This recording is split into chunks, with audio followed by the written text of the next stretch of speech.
Women who have rejected being proposed to, what was the aftermath? A few years ago I was dating a very controlling boyfriend. We were together for 2 years up to this point and we had talked about marriage and I told him I need at least 2 more years, I don't want to be married now. I want to spend a few years with him before we take that big step. He used to always express how he can't wait to marry me and wants to build a family together. Culture has an influence on his decision to want to get married, and he used to say he wants beautiful mixed babies with a beautiful black woman like me. He's told me plenty of times he sees no point waiting if we both want marriage. Well, he proposed while we were on holiday in Greece. I wasn't expecting it, he planned it well. It was beautiful. But I said no. He thought I was joking at first because with me when I'm angry, sad, happy, nervous, I laugh, so he wasn't exactly sure which emotion caused me to laugh. I laughed because I was shocked and nervous. Nervous because I was about to say no and shocked because I wasn't expecting it. I kept saying no and he realized I was serious. He got up from one knee and as he was rising he genuinely gave me an uppercut.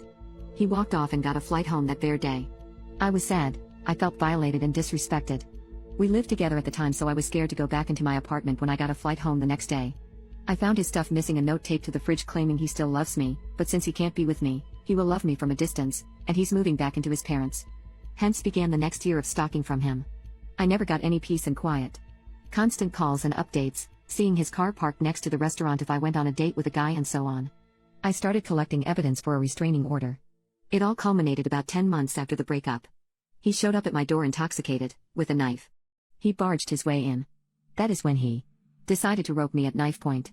Thankfully for me, I had a camera set up in the living room in case he ever tried to break in, and I led him to the living room. I knew something awful would happen to me, but if I survived and the events took place in the living room, I would have irrefutable evidence. After the rope concluded, he laid hands on me, then left the house. To make a long story short, I was able to get him arrested and sentenced. I'm in therapy right now and dealing with a lot of trauma.